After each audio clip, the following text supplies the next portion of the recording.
All right. Good afternoon, everyone, or good morning, depending on your time zone. And welcome to today's webinar from ATP's TBA committee entitled AI-Powered Cheating, an Existential Threat. We're thrilled to have almost 300 registrants for this event, and I think that speaks volumes about the interest and the urgency surrounding today's topic. So here's our agenda for today. The session's going to move pretty quickly. We're going to have two demos followed by a Q&A segment. Our first demo will be led by Jarret Dyer, Vice President of Test Security at Surpass Assessment.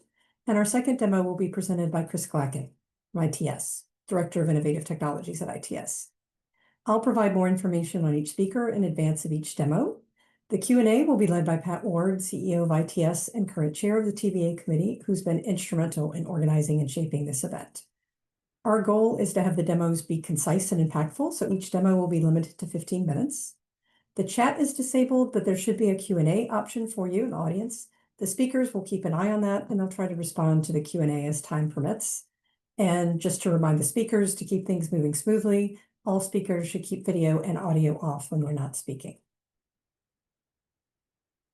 If you're not familiar with the TBA committee, this is technology-based assessment, and we promote the guidelines for technology-based assessment and promote best practices in assessment using technology. We also have a very active AI subcommittee, which produces guidance on using AI in assessment.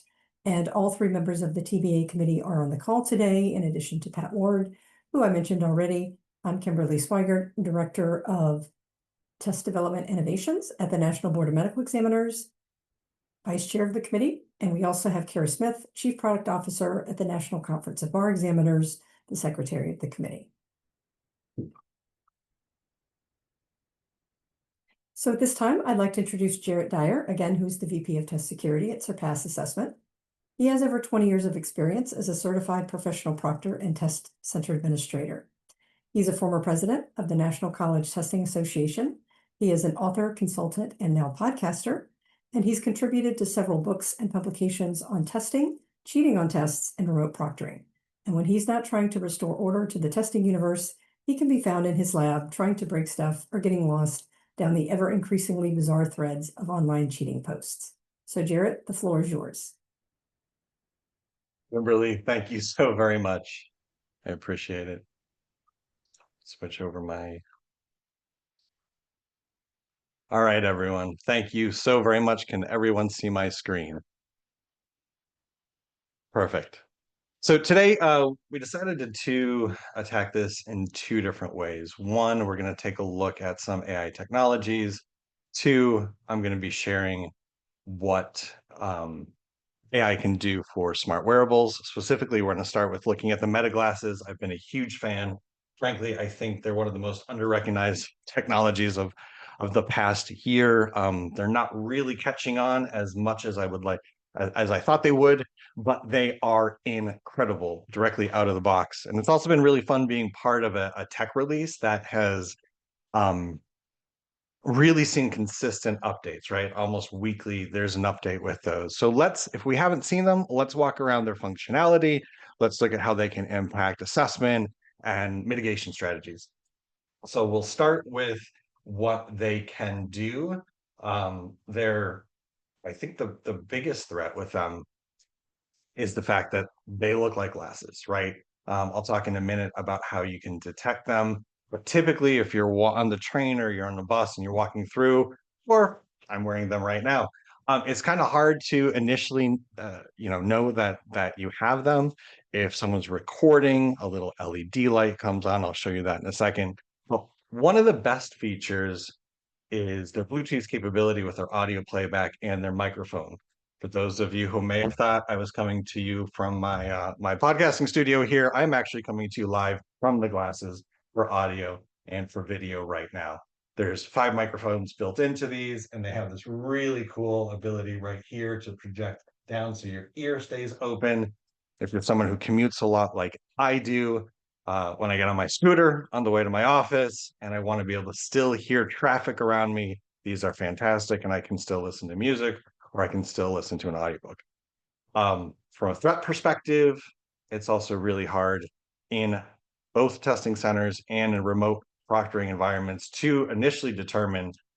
So that's one of the strategies coming in is an ever increasing awareness and training for our teams and our proctors of what to look for. Like I said, I'll go through the specifics in just a minute, but let's go through the features again. If another feature, as a reader or the TLDR, if you have a journal article or if you have a paper that you want to read, or someone asked you to read this silly journal article that I published a few years back, and you want to see if it was really for you, you can ask Meta to say, hey, Meta, take a picture and tell me a summary or give me a summary. A little light will come on when it takes a picture. And within a second or two, it will be able to give you a high level summary of what's there. In addition, if that's not enough for you and you decide you actually want to read the article, go ahead and ask, and it will read word for word. It'll take a picture and read word for word for you. This has been very transformational for a lot of low vision users. It's also been very problematic from a threat side for individuals who can very quickly either categorize paper or read a paragraph and get response to it. Also, full object recognition. We're not just talking about traditional reading assessments. We're looking at if there's a photograph in an assessment or just in general in life. One of the from a daily perspective, these are fantastic. If you want to go to like an art museum, if you want to have information, you no longer need like an audio guide. Ask, and it will tell you a fairly detailed history of what you're looking at. It works for art, it works for plants, it works for cars. It works for different types of assessment types as well, right? Where you can ask and you can give a fairly detailed response very quickly. One of the more recent developments was live translation. You can either take a picture of a sign in another language and does a fairly decent job translating. I've seen some hiccups in this particular service, but you can also use your phone and ask and answer questions in your native language and have them respond in your native language. This is one area where I see a lot of growth as the technology gets better, and also a lot of threat. Language assessments, English language assessments coming in, being able to use the technology to get a competitive advantage on those types of assessments. A cool story that I actually want to share as we go along here, their collaboration with the organization Be My Eyes. Be My Eyes is a volunteer network for low vision individuals where you can connect in the past in a traditional manner, like in a Zoom or something else, and they can help you with daily tasks. The collaboration with Meta has been absolutely transformative. We have a friend who had mid-50s, had never traveled on his own, had always loved to travel, went with tour groups. Just the navigation of the process of traveling was clearly quite challenging for him, being low vision. So this past summer, at the advice of his doctor, he bought a pair of the Meta glasses, travel for the first time alone. We're outside of Chicago, so when he got to our O'Hare Airport, he got out of the car, connected with a volunteer. That volunteer was able to dial in, open up the camera, see what our friend saw, and in real time communicate with them where to go, when to turn right, when to turn left, where the TSA checkpoints were, where his gate was, et cetera, et cetera, et cetera. And it's a great service. When you interact from it, it can be anything from how much sodium is in this can of soup. Volunteer will connect with you, to which is the power button for my record player, for example. Now let's kind of extrapolate that a little bit larger for an assessment perspective. So the technology we know is here for a third party to come through and to feed me answers from what my camera has. Now, currently it's locked down, but late this year, early next year, Meta has already released that their Meta Wearables device access toolkit is going to be coming online. In essence, the Meta glasses are going to open up kind of like the App Store, kind of like Google Play, right? So you'll be able to get a direct connection to the software make a third-party app. We're not quite sure what the approval process will be, but I think you can see where I'm going with this, to be able to use the full functionalities of these glasses for other applications. So obviously the biggest threat we see coming across is the fact that you can in essence have a proxy on your ear here and be able to take pictures or straight live screen and get information through that. So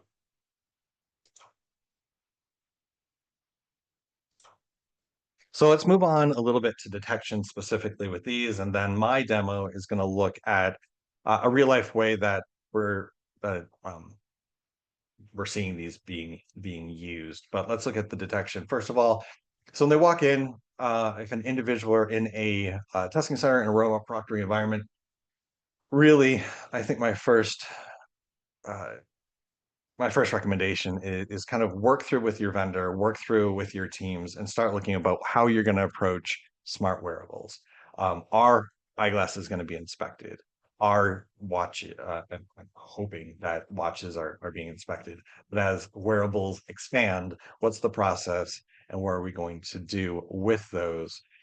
For those who are inspecting or would like to, let's take a look at the key things to look at. So in the corner here, you can obviously see that that looks like the camera on the other side. I'm going to go ahead and see if we can record it. There you go. LED light comes on. That's a privacy feature when when a picture is taken, the light goes on. If I go ahead and record, it stays on for the duration. But we'll see how these things kind of go in the future. When these first came out, if I had my finger in front of it, it would not take a picture for me. It had to be very, very far away so that it was clear that I was taking a picture. Now, if I hold my finger or I put a piece of tape over that LED, I can still take a picture. I can still take a video. For an in-person or remote proctoring uh, assessment, two key things to look for that would be very helpful to your proctors to hold up the glasses, and you can see either these two charging connection points right here. Those actually go directly, the glasses charge themselves within their own little case. It's very cool. You put them in here and they charge actually inside. You can get about 4 or 5 charges off of one case. The glasses themselves are quite good with the latest update. The battery life seems to have been extended, and you can get almost a full 8 hours out of these without having to recharge. The second thing to look for here is the on-off switch. You won't find those obviously in most glasses. Now, these are FSA approved, means you can use your flexible spending account, as they technically are a medical device. So I do anticipate we'll see more and more of them coming through. So the second question that, as programmers, we need to act, what if they come through and this is the only pair of glasses that an individual has? And leading up to the exam, I think discussions about whether smart wearables are going to be allowed, and if so, a recommendation perhaps for a non-smart backup would be something to be considered by your programs. I'll leave it at that. Let's continue on. So this is not a Meta glasses. I share these as just a second to kind of see now that they're out there. The industry is getting quite competitive. I know of several different these I share. We're a Kickstarter project called Holidays. They also pair on the right with that ring as a haptic ring. That ring allows for control of the heads-up display. This is one of the first functioning heads-up displays I've seen. They are AI powered, so you can ask questions and it will literally display right in the top right here. Kind of creatively, you have to look up to the top right to actually see the print, so it looks like you're thinking. But you control what that haptic ring does. It allows you to move your thumb back and forward to scroll up and down, and then you can tap to either get more information or just select a tool. Mitigation of these, the ring is very kind of chunky. They also don't have a camera, which is useful from an assessment perspective, but when laid out right here. It's a little blurry, but this is the camera diode that kind of projects onto the screen. Fairly easy to see. You're not going to see that in any other traditional glasses. So 2 of those, I'm going to stop there. We're right about our 11 minutes. So I'm just going to throw up my email. Very happy to reach out with anyone. I mean, we could talk about this for 2 hours. So follow-up is encouraged. Reach out to me if you have any additional questions on these. Kimberly, before we slide over, I'm actually going to stop sharing my screen, switch over to my second camera, and we're going to do a quick demo of how these also can be used. Let me get going with AI. So standard 2-laptop setup. Let me get us going. We wanted to show this because we're going to talk about it very briefly here. Yeah, okay. Obviously, I thought everybody would enjoy this. We decided not to use a secure browser because things always fail in demos. So this is a test, right? Which from this is the test taking laptop going over to a second device using a screen recorder. And what's still become very popular, if you're on Reddit, this configuration is still very popular for cheaters. It is successful in bypassing some lockdown browsers. What we're looking at is an HDMI cable coming off of here. This is an active HDMI switch, which feeds into a video capture card. In this particular situation, I'm using OBS. So that's the easy part. On the back end with the AI enablement, I have written a fairly basic Python script that will take a screenshot. I wasn't going to do this live. Obviously, this is from our practice run, right? So then it takes a screenshot, sends the screenshot text out to OpenAI, kicks it back, and then, and here's where the glasses come in, it kicks the answer back to me through the Meta glasses, just using them as an audio player. So that allows me to take a test and get answers in real time without worrying about a proxy, without worrying about connecting with a for-hire service. So let's walk through this. This is the largest threat in a remote proctoring environment with a desktop computer. I don't feel like we'll log in at my desktop, to be perfectly honest. So it's a little messy. Desktops have lots of cables and everything, right? So I wanted to be as clean as possible so you could see it. But coming out of the back of a desktop computer, this would be very hard to catch. And then all of this is easily closed down, hidden, and stuck underneath the desk where somewhere that you can't see it. I just have it out for demo purposes. To answer probably some of the first questions, and we'll talk about this in just a second, but yes, this is easily detectable if the testing computer is a laptop. This is not easily detectable if the testing computer is a desktop, just for the way that Windows kind of looks at things. So that's me at time. I'm going to change my screen back, and thank you so very much for your attention.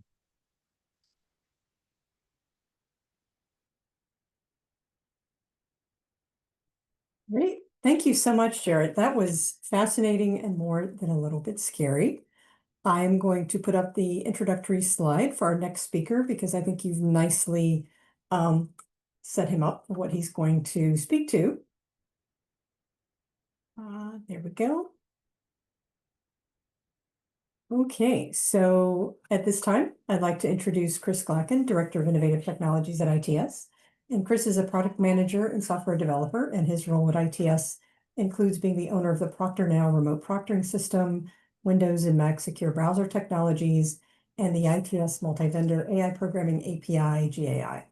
To support his secure browser products, Chris designed and wrote the software for a cheating application that ITS uses to check secure browsers. And today we're going to get a live demo of the advanced cheating technique. So take it away, Chris. Thank you, Kimberly. Yeah, so some of the things that I work on is try to envision some ways that you can cheat on a test through code. So and what I like to do is focus on everything that's just running on the computer. There's a million ways you can do this stuff. And so for today, I thought it would be interesting if I could try it out on everybody here. So what I thought I would do is use one of the attacks that I have that is should not be noticeable. I'm going to let everybody proctor me here.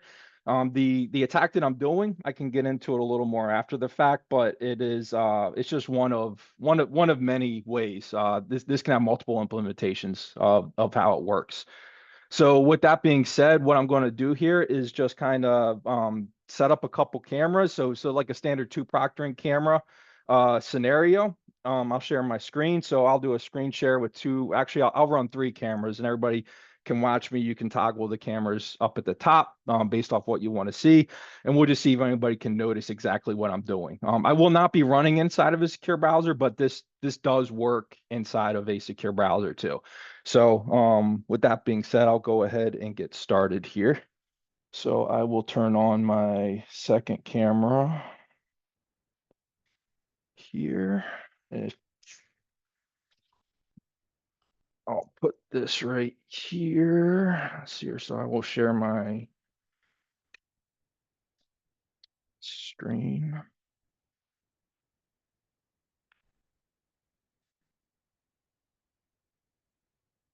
Okay, screen is being shared with everybody. All right. I have my second camera, which I will put over here to make sure that we can see it. All right. And then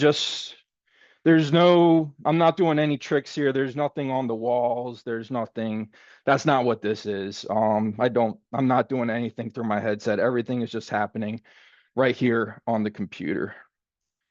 All right, so as far as my computer goes, I just have my web app, my test delivery browser here. This is going to be Edge, where I'll start my test. The only application that I have running is my Zoom for my screen share. Down in my system tray, I'll open my task manager, but really, there's no process on here that you would be able to query. This is not running as a independent process. I'll just scan through so that way if you want to double check me on it, you can, but there's nothing there. All right, so now I'm going to start my test delivery. Let's make sure I got a good view of my camera here.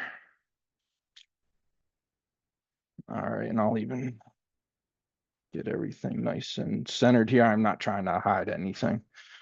Okay, and then we will make this full screen. And with that being said, I'm going to go ahead and get started here. And so we have our first question. And so I'm going to come up here and we'll just, okay.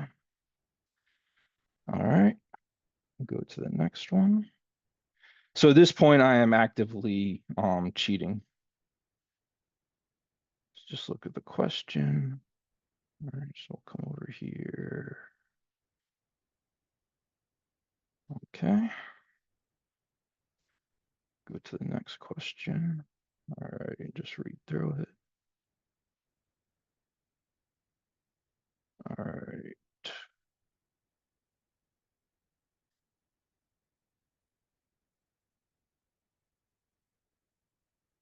Okay. All right, so this is a reading passage on the left, two questions on the right.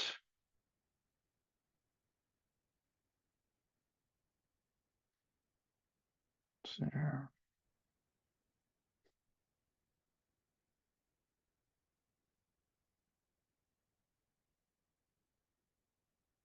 Okay. All right, and then we have this essay question here. All right, so this sky is blue. Consider a statement. To what extent do you agree with the statement? All right.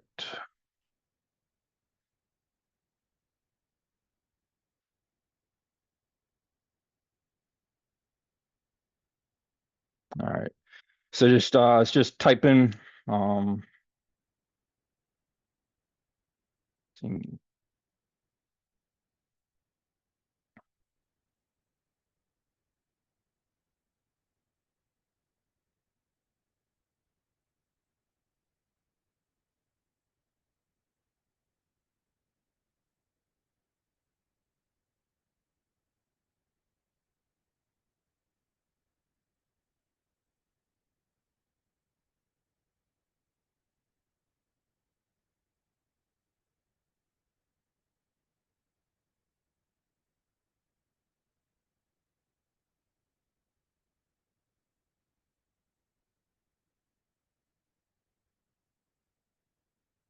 So just for clarity, I am really not. These words are not coming out of my mind right now. Just so, in case nobody thinks.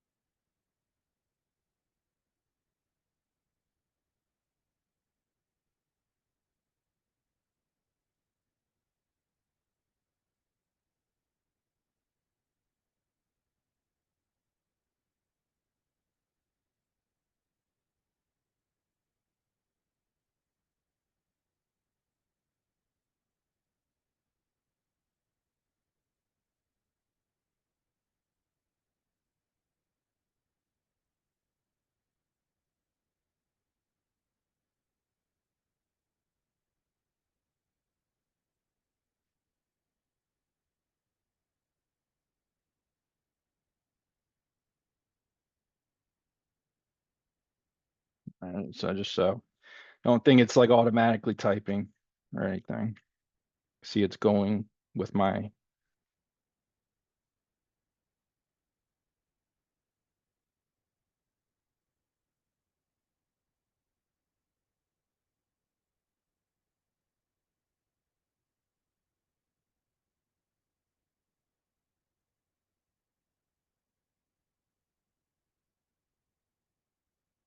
All right. Okay. All right. So now I'm done my test there. So not one of those answers was. They were answered by me, but they were all answered through AI. All right. So we'll stop my share there. All right. And then I'll turn. Okay. I'll put this back here. All right. So to kind of just highlight that a little bit more, I did not, even though I had a headset on, no external wearables were used there, and there was no API hooking, there was no anything like patching edge or anything like that. Nothing that was happening there. There were no processes. You can go back through and look at my task manager. There was nothing in there that would have been doing this or detectable, and then you were able to see my screen the whole time. So there was no windows in play at all. It was just AI silently there to help me answer the test. Okay. So so that's pretty much I have for the demo. Then I'm happy to answer any further questions that might come up here about it.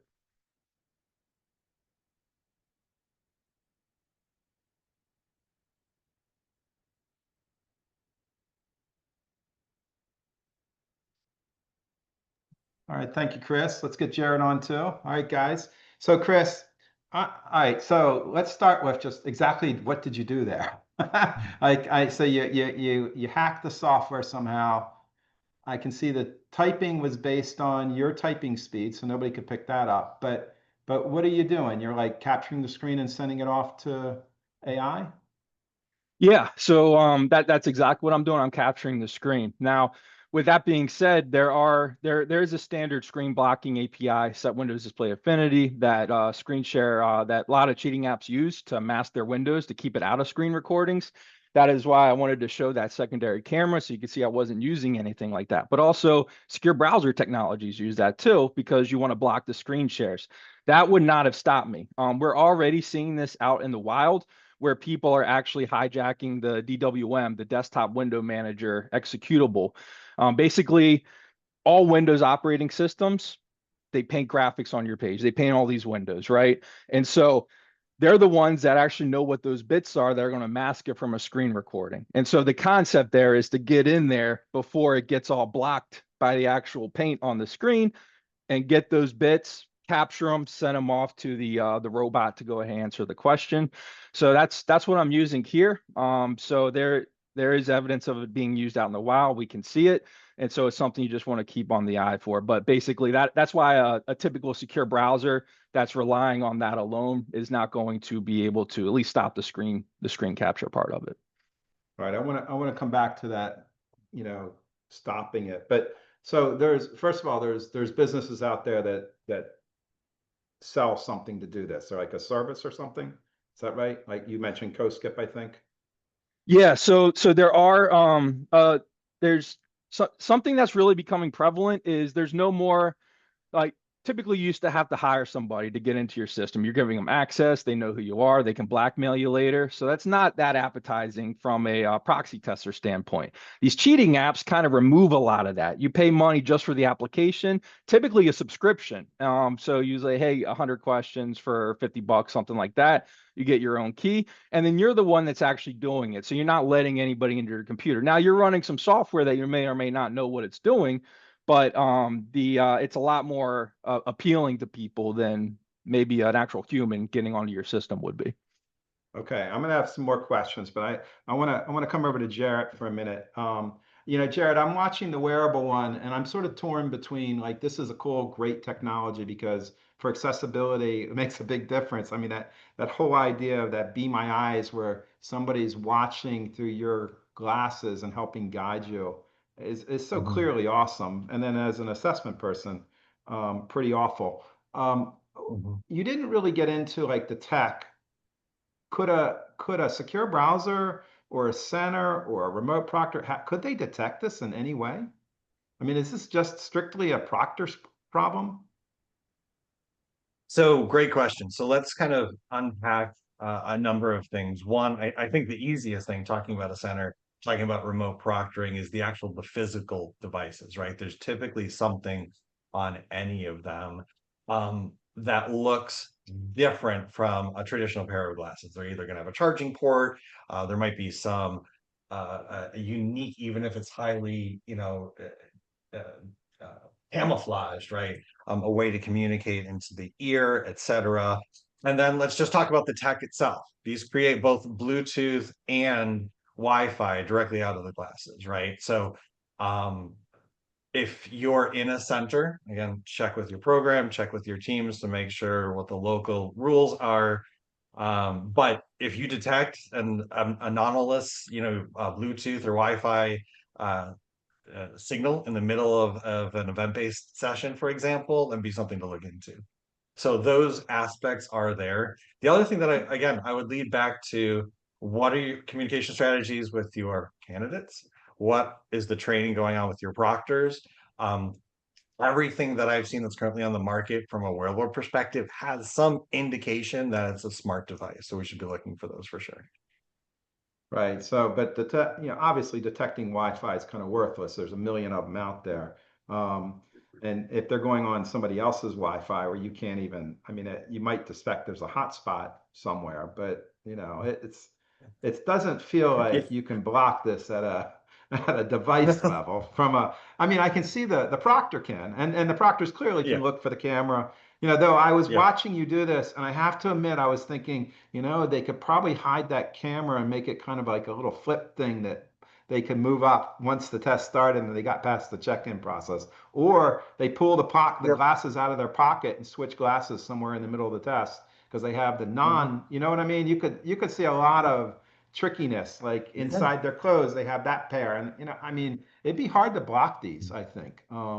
So that was sort of my take. All right, so Chris, you kind of mentioned the affinity bit, and so I want to, just for everybody watching and listening, so the affinity bit is probably used by just about every secure browser out there to, because what it does is it says, hey, this window can't be viewed by somebody else, it can't be copied, you can't steal content.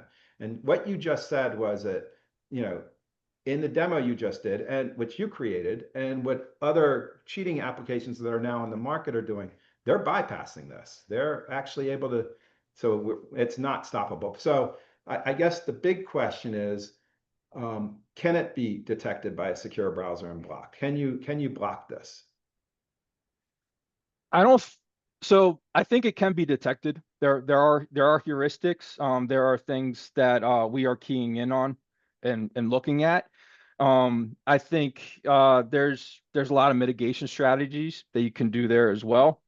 You can make it harder, but Windows itself is not currently, even in their latest 25H2 update, is not doing anything about this. That DWM is treated as a protected process, but it's not impenetrable. Right. But you theoretically could tell somebody was tampering with it, right? So that could be an approach. There are going to be trade-offs with regards to administrative privileges. Typically with our secure browser, we want to do things with non-admin modes. And so looking at things there, but depending on what kind of access you get to run with, there are definitely things you could do with administrative rights that you can't do without them. Okay. Now, there, like we mentioned, there are people out there doing some of this stuff now. Can they be blocked at this point? So an attack like this, with regards to getting the robot involved, it's kind of a three main parts there. The first part is getting the content, right? Now, what I just did was one way to get the content. There are other ways you can get this. You can get this content through man-in-the-middle attacks. You can get this content through accessibility APIs. You can get this content just through a basic screen capture if that screen protector isn't being used. So that's the first part. And the benefit that the secure browsers have is that if you can shut down any one of the three vectors, you're going to really kind of brick that attack. The second part is getting the data. So in this example, I was just using standard APIs that will go offline. And so if you're going to monitor traffic, monitor for processes using traffic, those type of things. Now, even then, the processes might be something that's just doing normal traffic. And then what kind of rights you have to monitor certain processes.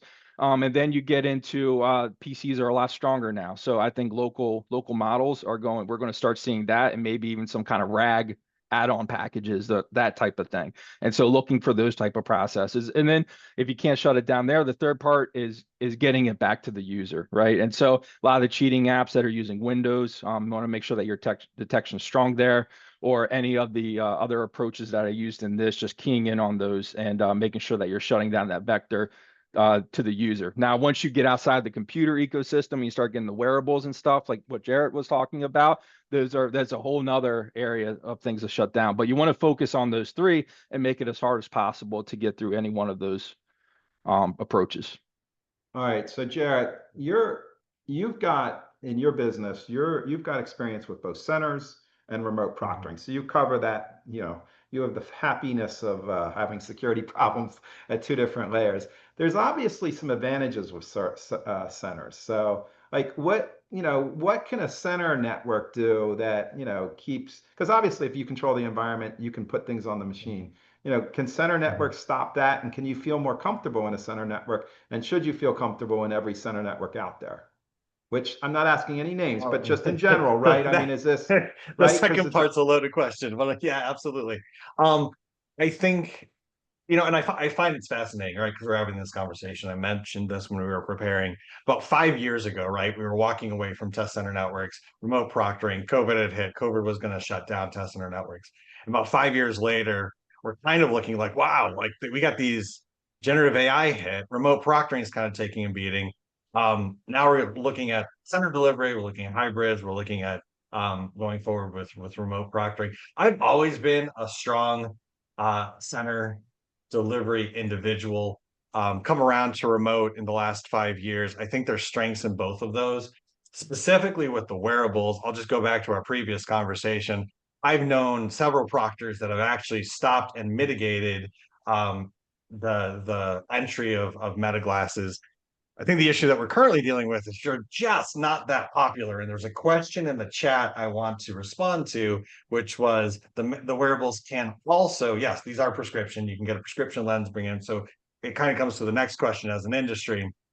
As wearables evolve, these become everyone's day-to-day glasses. What policies and procedures does your program have in place for prescription glasses if they're smart enabled? I mean, my advice would be not allow them, or have a pretty strong use case for why they should be allowed, and then protect them, whether it's requiring the candidate to turn them off or to do something else.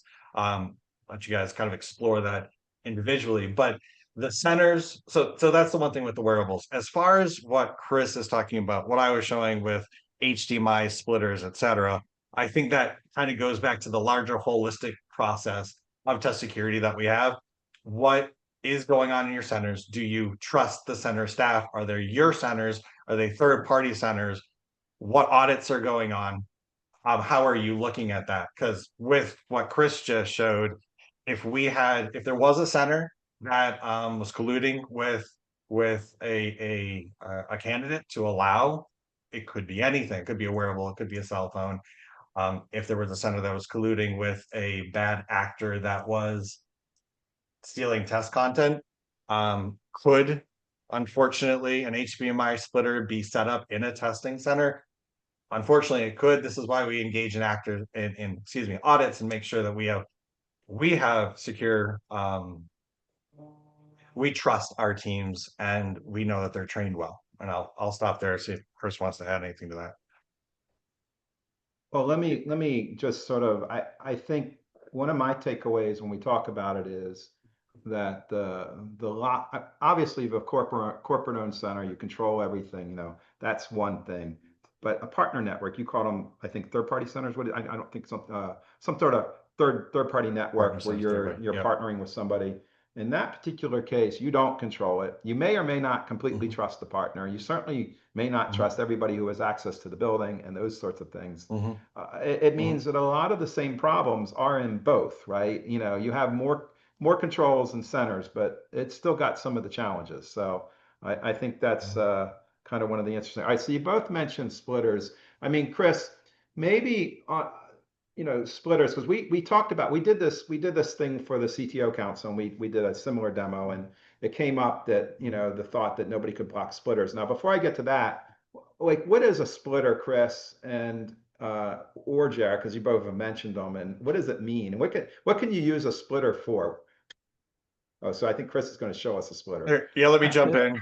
Just Chris turned around. So if you could see it in the demo, so there's different types, active and passive. It depends on if you're looking through Windows or Mac. But in essence, this particular hack, it's a passive way to split or replicate the same screen on multiple devices. If you extend the screen, sometimes it's a little bit easier to see. That's not what we're doing here. We're literally just copying the one screen, sending that video feed to a second screen. And then once it's out of a lockdown browser environment or anything else in that testing view, you can feel free to do what you like with it, frankly. Right. So somebody could be in another room, copying the content, sending you answers back, that sort of thing. So I know, I guess the one little point here is that I know for ITS, we struggled with splitters for years. It's the single easiest way to steal content. I think we didn't find a solution for both active and passive until just recently in the last 6 months or so. So it is continuing to be sort of one of those challenges. All right, so let me come to I guess the core question. Hey Pat, can I jump in real quick just with that for the audience, because we have a lot of people out there, and I think that's a real key takeaway from today. What we're demoing might be really scary and terrifying right now, but as long as we're actively looking at it, right, we do find those solutions. We do get ahead of the curve. It's a little bit of whack-a-mole. So for those in the audience who are like going to go back and be like, you don't understand, remember, every kind of iteration of lockdown browsers, et cetera, we get a little bit closer and we follow along. So I just wanted to make sure we can highlight that. So go ahead, Pat. Thanks. Well, that whole whack-a-mole, you hear that a lot when you talk about secure browsers, and it is a whack-a-mole business, and it is I was always surprised as just a person who runs a company. I mean, it's an investment, right? It's a constant, ongoing financial and time investment if you want to stay on top of it. And they're getting better and better. So Chris, you've been tracking this stuff. Let's go back 5 years. Jarret mentioned 5 years as kind of a window, but going back, when you started with secure browsers and what people did, and the stuff that might not matter as much anymore. Talk about that a little bit. Yeah, so 5 years ago is a completely different landscape with regards to secure browsers. Back then, a lot of the focus was just on process monitoring. You maintain a list of processes that you knew were bad, screen sharing apps, that type of thing. You locked it down. You might have had a couple virtual machine queries to try to detect the virtual machine. And then going full screen mode, right? And then if you were lucky enough to not have to support task switching, making sure that you're the only app there, that type of thing. So it was some of the attacks that you could do back there is a lot of window manipulations, moving the browser out of the way, making sure it's not there. More hardened virtual machines. What I mean by hardened is virtual machines that are just pretty much designed to not be detected. And then just even simple things like running a debugger against the application, putting a breakpoint in and hopping over certain spots of code. So just those type of things that have just really kind of was the next level up 5 years ago. Well, even 6 months ago, we thought the affinity bit was, I mean, I was no more than that. I mean, I know it came up more recently that we discovered that the affinity bit was beatable. I mean, we already knew people were beating it in other ways, but like tricking, like they turned on the affinity bit and somebody turned it off. We've seen Right. that hack. But this is Yeah, a different patching and injections. Yep. patching, turning off you think you're blocking, but you're not, but it's but it's changing. So Jarret told you, he just said, I just want to confirm. So you believe you can keep up with this, right? You can keep whacking the mole and keep up to provide a secure browser that'll, because you are right now blocking everything you know about. Yeah. So I think it goes back to the point you made is the investment. It is if you just kind of think you won, you've lost already.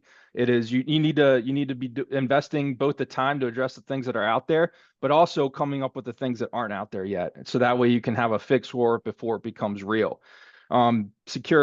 As secure browser developers, you do have the benefit of kind of knowing how things work, whereas the attackers are trying to figure them out from the outside. They will figure it out. You just have that edge to be able to utilize what you know and identify where your vulnerabilities are and come up with protections in place before it gets to the point where it's already too late. It's a Okay. constant whack-a-mole and investment. All right, so this question's for both of you. Why don't you go first, Jarret, and then you jump in, Chris.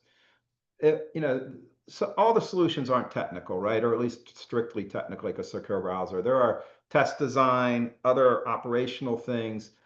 Chris, you mentioned accessibility as being a potential access attack point. Jarret, you talked about remote proctoring. There's driver's licenses and ID checks and photos and things like that. What is, talk about some of the things you think are the better things a program should be doing and designing in both their operational at a center level or at a remote level. And just throw a couple things out there. Let's talk about some stuff. Jarret. Yeah, there we go. Sorry, I was on mute. So I'm really glad you brought that up because I think, especially in presentations like this, we can get laser focused just on the technology, and it becomes this back and forth about can we beat them, can we not beat them, and can we really get in the weeds? And I love that Chris has been doing that today. But let's not go back all the way to the front. Humans aren't great about checking IDs. So the holistic, look at what we can do as centers to use technology to help with ID verification, to use simple psychological principles of nudging our candidates early on in the process that this is a secure environment. A lot of these aspects great at just mitigating that 90% who just want to take the exam fairly, 95%. Then working with those aspects and the technology to ensure that at least the majority of the pain points that we know of the different vectors are covered by the technology as we currently know them, is a great way to start. Okay, Chris. Yep. Yeah. So what I showed was extremely technical, but you could still do things that have your friend knock on the wall, right? So I think security in depth, focusing on a lot of layers, the test design, right? Multiple choice is great. It's also really easy to come up with workarounds for having the AI, the robot answer for you, or just having a friend kind of knock on a wall or wearing something that will vibrate on your leg, right? So thinking about how can we design some test items like drag and drop that just make it harder regardless of what's on there. All your check-in procedures, those type of things, making sure that you're validating the IDs, making sure that you're monitoring the candidate, making sure that you're checking the area, those type of things, and bringing computers into it as much as possible to assist the proctor, right? At the end of the day, you want that human making that final decision, but by giving them the tools, giving them past analysis of what could happen on that IP address already or on that device, right? Checking for past behavior patterns or other things like that, even background checks, right? We've seen people testing with the same background across multiple candidates. That could be a tell. So just bringing it all together. There's no one right answer, but by layering it on, just in any defense strategy, just if you look at antiviruses, just layering all that in and just focusing on where you're seeing those vectors and putting in blocks around there is really just the best, not a single pronged approach. Okay, so you both mentioned sort of, ID checks and things like that, but it's, it's pretty easy to get a fake ID these days. So Jarret, what do I do about that? I mean, I can easily make myself look like Jarret Dyer, my photo on your driver's license information. Hey, you can probably ask, AI to do it for you. You don't even have to get an impersonator for you to do it, right? $20. It's $20 though, yeah. it's a nice, because the kids are doing it. It's a big Hey, we'll business. catch the $20 ones. It's the $500 ones that I worry about. So again, really, really good questions. Without peeking too far behind the curtain, there are some things that actually we're working on. I'm really kind of excited about looking, at the whole process there. But I would agree with you completely. And let me just say this: it's really important that we're all talking about AI. Don't just be laser focused on the code skips or something else that's out there that you're worrying about penetrating. The actual be focused on that, but also be focused on how as we go forward, technology can clearly assist with modifying IDs and have a strategy for that. We got some exciting stuff that I'm hoping we can share soon about how we're looking at that. We also have some other stuff going on that I think will help. I need to stop there and we can talk a Okay. little bit more No, about that's that, cool. hopefully in We'll another look session. forward to a big ATP preview Yeah. there. So we'll get something. All right. So Chris, I'm, if I go look around the industry, I see, at least some people saying they can detect cheaters through forensics, patterns, things like that. Your thoughts? I think forensic data can definitely catch some people. I think won't catch everybody, right? If you look at, for example, if you look at typing pattern heuristics, right? That was just kind of, I just solved that problem in that demonstration I did earlier. But that's not to say you shouldn't do it. Looking for because we went down that path, and then here you go, completely making it irrelevant. But at the time, we thought it was, Yep. But then again, taking that security that you have and layering on the things that are going to allow you to kind of work around that, right? So both having your analytics, but using that to develop the technology to stop it at the source or to make your analytics better on the back end, are definitely approaches that you want to make sure that you're doing there. But yeah, I think well, forensics alone. would you trust a test that didn't use a secure browser to lock it down? I mean, probably not. But at the same time, a secure I can browser tell you, is I not. wouldn't. I mean, if it doesn't have a secure browser, I know it can be beat. So that's the way Yeah, I mean, feel. I'm a big believer in security in depth. So whenever you can add another entry point that doesn't introduce the friction that you're not willing to deal with, it's worth having. Okay. All right, guys. I want to jump in here real quick, just because I'm so glad you said something, Chris, about security in depth. I also, for the audience, I also want to make sure though that you are doing multiple steps, right? I do a lot of work on the higher ed side, and I think the switch, the opposite can happen. A chapter that I wrote not too long ago specifically was looking at, so you have a secure browser and you deliver it, and then you don't do anything else, right? I've seen this in the classroom. We're like, hey, well, we had a secure browser. I don't understand how they cheated. Well, what was going on with the rest of it? Well, yeah, I went and I got a coffee. I'm like, what do you mean? You left the room? Like, just because the technology is in one checkbox doesn't mean like it works kind of across the board. So I'm really glad you said it has to work in tandem. But I want to reiterate that again for everyone in the audience. Like, you need to make sure it's from A to Z, and all of those checkboxes are also being connected. So go ahead. Well, I think best Thanks, Tom. security practices in all computer stuff is layers, right? It's always going to be layers, operational test design, security, things like that. Guys, I just want to say thank you. You're both incredibly knowledgeable. We appreciate it, you coming on and sharing today, and thank you very much. And let me turn us over to Kimberly. Thank you. Thank you. Sure. I just have one more slide. I want to say the same thing. Thank you so much. That was fascinating, a little bit scary, but we also ended on somewhat of a positive note to keep fighting the good fight. I want to thank everyone for attending. It was great to know we had such a large audience for this. I also want to thank Nina Hollis of ATP, who hosted this webinar and who recorded it. And afterwards, registrants will get an email from Nina with a survey, so that you can indicate what you liked or didn't about the webinar, and there will be a copy of the full video. The TBA also has a YouTube page where we put videos up after the fact, so that will sort of live there forever. So that will be available. And if you would like to be more involved with this committee, with the guidelines, with any of the work that we're doing, don't hesitate to send one of us an email. It was great to see you all today, and thank you all so much. Thanks, everybody.